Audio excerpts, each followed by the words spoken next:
Merci na balandi nyonso ya tokomi wapi eza toujours au abino epenge Fofana. Ezalaka sentiment kozala oui, journaliste mopandi sango kozala pe kengo 4e pouvoir. Mais 4e pouvoir ngo ezaka slogan to répondaka na nini pe makambo to salaka to o to lobaka. Tozala pe na sentiment ke esalemaka.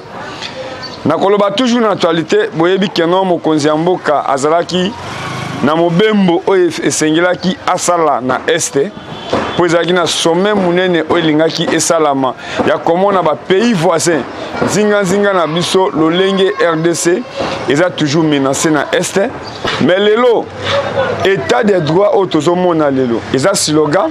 to ya solo penda eza impliqué to mitunaka pona nini ba jeune garçon baza toujours kobotola bato biloko na moi kobotola moto sakele mtsana eloko na katite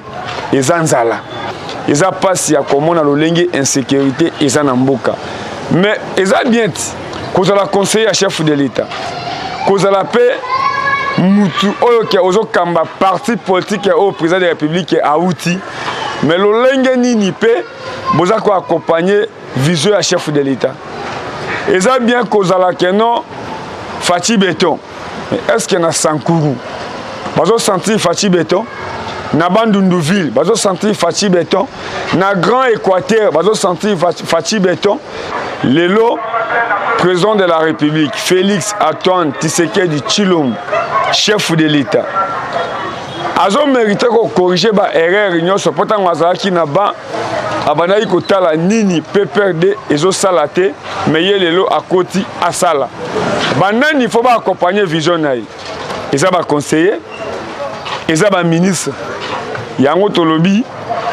bolanda lolenge parti UDPS ba telemaki les 20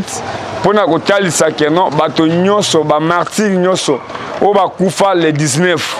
ba les 19 yoso zaki proclamer pona kenon ba marche pona ko senga alternance pona ko tesa il faut état de droit il faut le peuple d'abord mais lelo UDPS est au pouvoir est-ce que procès nini ba initié pona ba commandant to pona ba généraux to na ba to ba bazaki ko commander ba opération automoni ba panneau oyo ke ba to ba kufa ba to na ba permanence sko lelo IDPS na pouvoir silence radio yango na kosenga e bandaki na mona mboka Frank Ediongo héros vivant ya salaki les 19 enseignement ba invité ba yaki yele tolongwe et pas mon mboka Frank Ediongo nde UDPS année passée ba salaki angote mais année oyo ba telemi pona ko talisa bato kenon UDPS bazu pouvoir o eza kadote botala ba martyr oyo ba kei lolenge nini ba kei yango na kotala bolanda d'abord présence ya secrétaire général Augustin Kaboui pétant au président à l'intérim Jean-Marc Kaboun tant a eu parole pe maloba ya base yango na kosenga bolanda image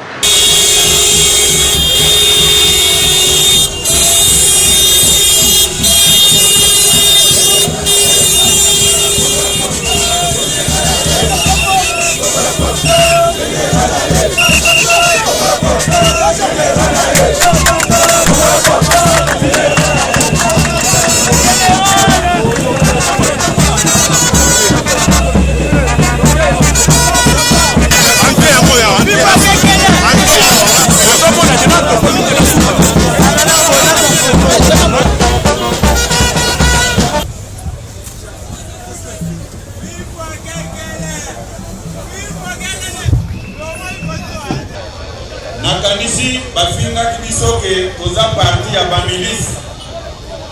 bafingaki biso ke toza parti ya baterroriste nalingi kimia ezala na kati na biso awa na kati na biso toza na bato oyo totindaki po bakende kosalela mboka mosala basoutenir mokonzi ya mboka Félix Tshisekedi yango na kosenga mutu nyonso azala disciplinaire. Parmi nous il y a des ministres, il y a des députés, il y a des mandataires. Il faut battre se sentir à l'aise dans la bango.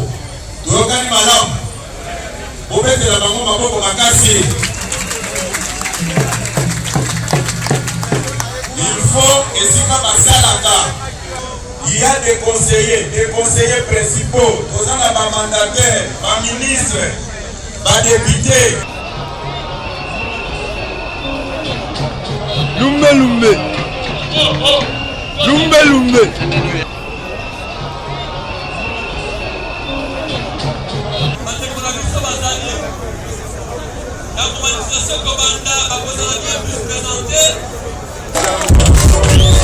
Nous souhaitons bienvenue na ba visiteurs na biso nyonso, ba responsable ya société civile, ya ba parti politique nyonso baye totondi bino botondi botelema babetela bino maboko boyaki ko compatir na biso.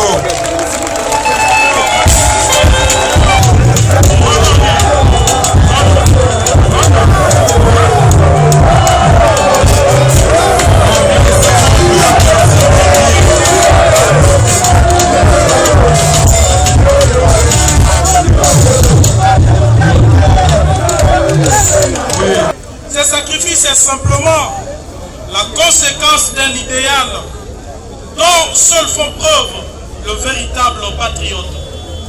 C'est pourquoi, debout et unis comme un seul homme, nous leur rendons ce jour un hommage bien mérité. Devant vous, le caractère légitime de cet engagement pour la défense des valeurs qui fondent une république. Nous pensons qu'à travers cette journée, par nous instituée et dédiée, l'UDPS ne se dérobera jamais de son devoir et célébrera désormais chaque année à la même date la mémoire de ses dignes filles et fils. La plupart de nos victimes nous ont quittés à fleur de l'âge. C'est la raison pour laquelle nous rappelons qu'ils sont des modèles pour la République. Dorénavant, dans la joie comme dans la tristesse, nous prendrons sur eux l'exemple de courage et de détermination à toute preuve. Leur sens élevé du sacrifice nous inspirera pour toujours. Ils sont avec nous dans ce combat pour la démocratie et l'instauration de l'état de droit éternellement indissociable. Alors, à ceux qui se demandent pourquoi célébrer aujourd'hui nos martyrs et pourquoi pas ne pas le faire hier, la raison la plus évidente, c'est qu'il n'était pas pensable hier d'organiser de tels hommages. Nous étions sous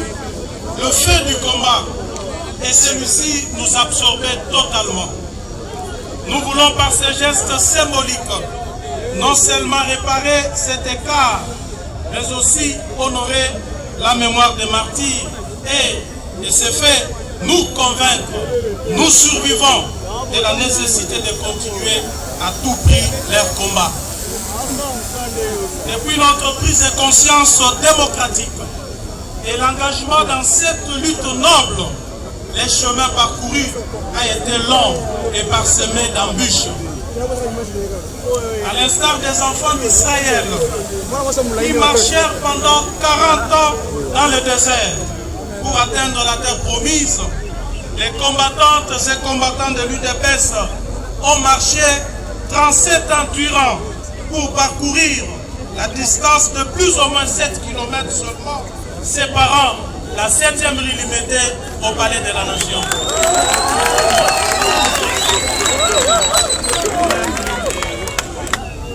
Ce parcours riche en couleurs et plein de rebondissements est la preuve indéniable que notre accession au pouvoir aujourd'hui n'est pas le résultat d'un deal politique. Elle est par contre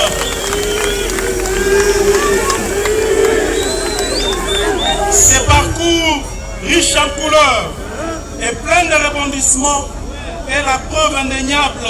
que notre accession au pouvoir est nullement le résultat d'un deal politique.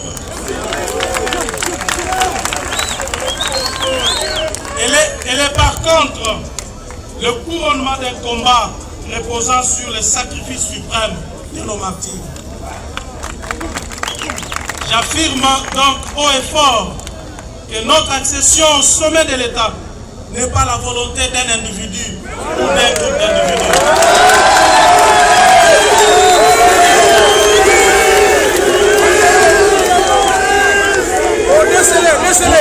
Pour revenir à nos martyrs, il est important de souligner que le seul péché qu'ils auraient commis, c'est d'avoir eu foi en l'idéal de combat de nos pères fondateurs. Pour ces seuls péchés, certains ont été tués de sang-froid, d'autres traqués comme du gibier, à l'image de cette effroyable tragédie survenue ici même, dans la nuit la plus sinistre de notre histoire, celle du lundi 19 à mardi 20 septembre 2016, où 7 membres de notre parti ont été sauvagement assassinés. Alors que la pression exercée par l'opposition, l'UDPS en tête, se fut de plus en plus forte, l'adversaire, ne sachant où mettre la tête le jour, se transforma la nuit en bourreau haineux, surprenant ainsi nos vaillants combattants dans un moment de repos nocturne. Ils étaient des responsables de famille, bien sûr. Ils étaient là parce que convaincus que la vie n'a de sens que quand on défend une cause noble. Ils sont morts pour un idéal de combat. Ils sont morts parce qu'ils avaient une autre idée de la République. Ils ont vécu loin de leur famille. Des terribles moments d'angoisse que personne d'autre ne peut avoir la décence de décrire. Combattantes et combattants, distingués invités. Alors que le massacre se commettait sans encombre au milieu de la nuit, réduisant tout ensemble et brûlant vif des êtres humains, un détachement de militaires déguisés en policiers, pourtant longtemps en faction permanente devant notre siège, ne bougea pas d'un seul doigt pour secourir les victimes. Une telle attitude de la part de ceux qui sont censés protéger les Congolais est indigne et scandaleuse. C'est là parce que nous n'avons pas le droit de trahir les combats de nos pères fondateurs.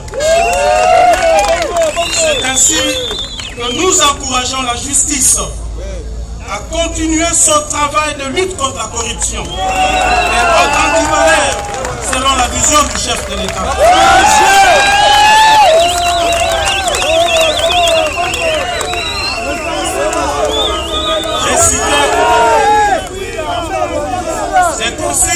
C'est ainsi que nous encourageons la justice à continuer son travail de lutte contre la corruption et autres antivaleurs selon la vision du chef de l'État, Félix Antoine Tshisekedi Tshilombo.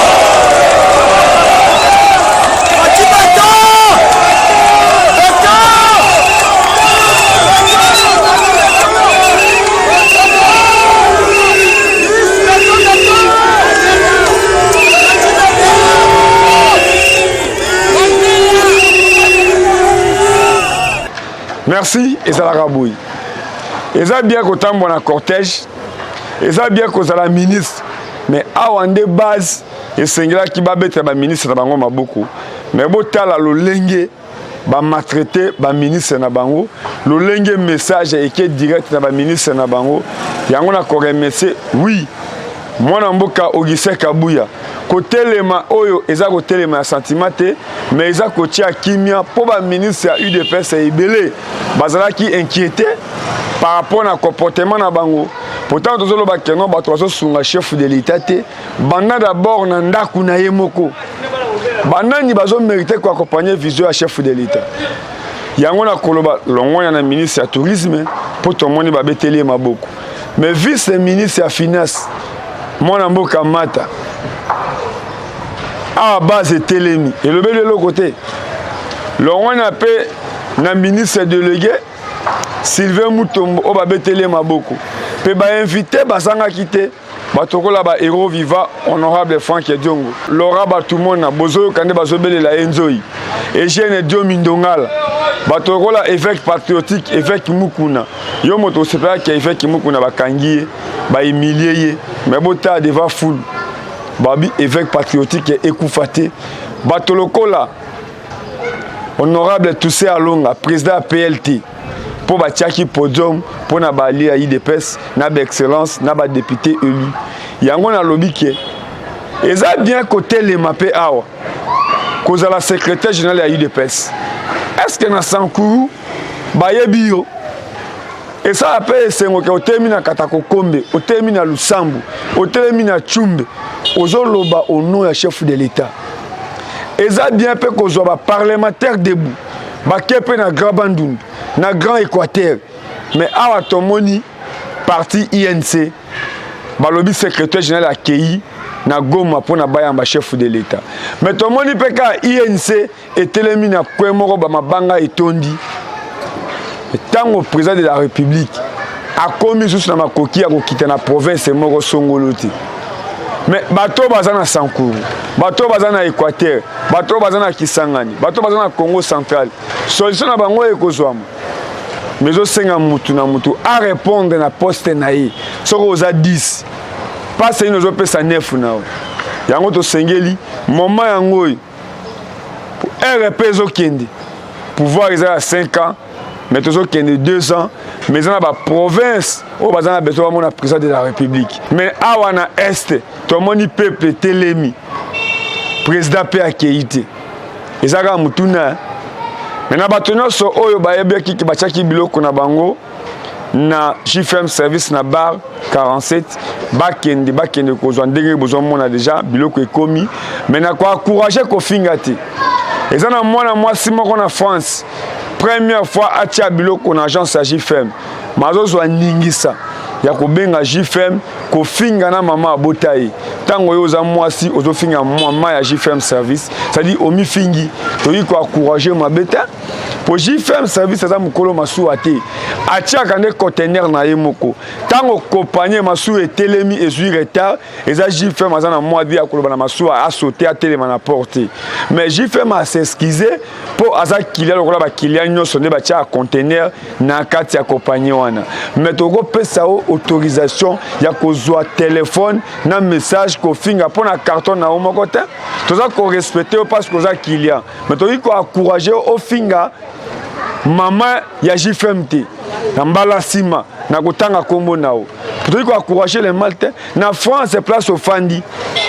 ba encourager ko finga mutu pozo finga mutu enjir na téléphone yeba ke na mbala sima ngana otanga kombo nao so monique esimbité okangi na mutema o retirer colis na onenge ye tata ngo conteneur ye bato tuba ozwa biloko na bango yango na salimbela na bato nyonso batiaka ba colis na agence ya JFM aza mukolo masuwa te ezana bato batiaka musu 4 conteneurs 10 conteneurs mais ya tia conteneur na ye moko lolenge compagnie ko yebise ndenge bakotambola ndenge ye ako respecter.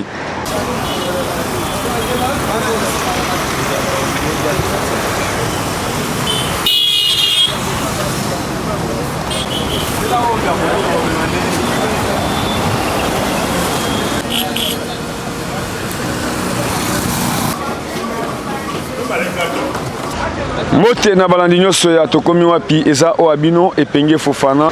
na se retrouver na limité 12e mairie précisément na dépôt ya JFM service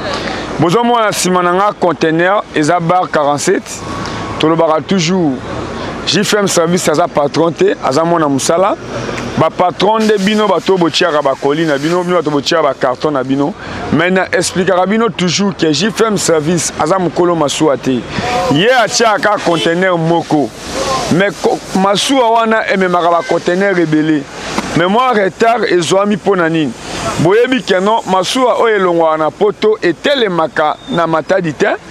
etelemaka na Pointe Noire après nde bazwaka bakoki mosusu po ya kotelema na matadi mais ya komona lokola compagnie wana masuwa na bango yaki liboso ezwaki kokoso na Pointe Noire nde conteneur oyo tango bamemi yango esengaki masuwa wana etelema na Pointe Noire après eke lisusu ezwi biloko eke nango na Angola nde elongwe Angola eye na Matadi yango bomoni keno mona mboka JFM service elongo na biso epenge Fofana Amos Lubaki mona mboka Eliezer potango tolobaka nde bopesa confiance nde boyaka yango tomikitisaka tosenga bino toujours pardon pe ko expliquer bino tini tosengi pardon oyo tosenga pardon pona nini otiaki biloko ebi keno dans 20 jours 25 jours to dans 10 jours biloko ekokoma na Kinshasa mais lokola comité yango biso tolobaka toujours mona mboka JFM tosengi pardon na JFM service elongo po bolandaka tokomi wapi yango nalobi keno yo muto kolanda video oyo boyeba keno bomesana kotala ngai nalobi na Kinshasa mona mboka JFM na mikili ya poto alobi mais mona mboka JFM service moi kokoso est dérangé santé nae est dérangé yango besoin mona été mais kolakisa keno ata za absent ba JFM service eza ebele oye moko a formé yango besoin mona keno bar 47 eye pe bazo charger déjà bar 48 d'ici là bar 50 pe d'ici là boye ba keno mona mboka JFM Nzambe abatelier na étape oya uti koleka d'ici là bokomona ye moko mais asengi na ba client nyonso pardon mais toki ko encourager mabete ezana client moko ya mwasi azana France atie carton na ye moko mais tango retard et salami et pression ningi ça te ki ozwa téléphone ofinga mutu depuis JFM service abandi musala na ye oyo soki mutuka yeye soki vitre ya pasuki asombaka yango ye moko akoremettre client mutuka na ye bomona agence oyo assurance oyo eza nango bomona même ba télévision modèle eyaka mibimba ndenge bomona même awa ba salon moto ali kosoma ba kiti na Kinshasa te asui ba kiti na ye na poto bomoni ndenge ezoya même ba congélateur même ba frigo même ba biloko eza sensible bomona ata ba sagne même ba ombia to betaka sete bato ba mema ba tiara toujours ba ombia bomona ka ndenge eyaka mais to yiko encourager ko kwinga mutute aza responsable ya famille aza responsable pe ya agence même ya combo o ya JFM service. Je passe pas qu'ils ont une agence mi balé misato. Pour le moment l'espace Schengen où il est qui JFM service. Quand ndenge mon ambo kaladi et sobe ndenge alobake. JFM service agence pas comme les autres. Au fini mon appel, au fini mon un message. Pe au check carton comme moko. Non, aux ana au client. Mais faut boyer ba que non azam kolo masu ate. Pe masu o elongwa na Europe yango ndela na Matadi te. Et tellement na Pointe-Noire et tellement en Angola. Ceux qui vont habiter au sala 20 jours, déjà vont écouter les madame quelques jours. Ceux qui vont déborder, et ça pour un JFM te. Mais à 5 pardon pour un éducation à soi. Yango na lobik bon comprendre mon tour à Kolanda. Bon mais ça sur bon moni epenge Fofana. Na telemi boui bon moni conteneur na simananga. Na cosité. Ça dit tinande konayo o ayebi au tchaki biloko na bar 47 ala kozwa biloko conteneur yango a déjà ba sisi déjà ko décharger. To kota na kati pe ya dépôt bota ndenge ba chargera toujours ce qui oye au PC code na ozui carton na sans problème. Et ça la rende boy. Mon amboka JFM service au nom ya ala na yebi ke no bonne guérison. Bato ba mesana kotala yo koyoka yo na yebi ke d'ici là bokomona pe pesa sourire na niveau à Tchango parce que yemo azamo na Tchango. Mais to soki sika toujours yaka na agence yako so kolina yo motuno so o ayebaki ke ache kolina bar 47 besoin mona simananga et ça décoré et ça la rende boy. Mon amboka JFM service depuis Abanda à Kosate. JFM service agence pas comme les autres. Merci. Na lobi na bato bali basala commerce na place au moins na oazana passe botika ozana compte YouTube na yo olingo sala commerce na lobi tika bokenda pona Rusimu Kendi bokenda pona Jijiani lelo nani amema su kamera ne pa ba Rusimu Kendi to e pa ba Thérèse Kapangala to e pa ba Jijiani te lelo bozwi dossier ya mwana oyo o aza na pasi même ato memi $100 ekolongola papa oyo na pasi na ye te mpe papa oyo akomisi mwana ye marchandise te bino bato oyo bozokina bakamera botika awa ngai nabimi toute la journée bozomona bilili nani atyelinga kabira nasengi nani mbongo soki olingi kosunga ndeko na o sunga ndeko na o yango tolobi pesa moninga sourire mais trafic ya YouTube ki oke ko filmer mutu po yo zwa mbongo toboyi toko combattre mabe tina suka mais yo moto yebi koza conseiller ya chef de l'État c'est le moment baeba ona Aru baeba ona Congo central baeba ona Djera botika ko défiler kaka na OIA ko défiler na palais de la nation eza soni ya komona keno oza chef d'état-major mais un individu mobo ba kangi balabala ba tcheba mabanga bazo loba na kombo ya chef de l'État eza mawa mingi vous en avez besoin ya mokonzi ya mboka atelema azala représentant ya ba congolais nyoso maintenant ba komi ko peksa président qui na province de Songolo eza mawa vous en avez besoin ko tala keno président de la République atelema aussi le temps à Kinshasa distraction eza ya masanga ya kosambela o solution ezwamaka na bakongolais te naza na besoin ba pasteur bakoteya massacre ya este massacre ya Sankuru massacre ya Congo central ne batumbi ba mapasa toza na besoin ya distraction ya ba masanga te po distraction ya memami pendant 18 ans solution ezwami te tango bazokufa na este bazokufa na Sankuru bazotuma bato na Congo central na Kinshasa bato bazomelaka masanga pena jaza moto atemi babotoli esaki babotoli moto chenette mais bino bato boza ba général boza wapi yango na chango basengi général Elvis Azonga na commune jaza basengi mwana mboka Dani Oleko Azonga mais yo moto za colonel oza général tina nini ozola ta pete oyo tango bazo senga général Elvis na chango Azonga parce que sécurité moyete bazo senga mutoko ya Dani Oleko Azonga na commune ya Kinshasa parce que yo mutozo ata teni musala na wesani yango to sengi na chef de l'État atelema Alex Bato qui est président de la République. Merci.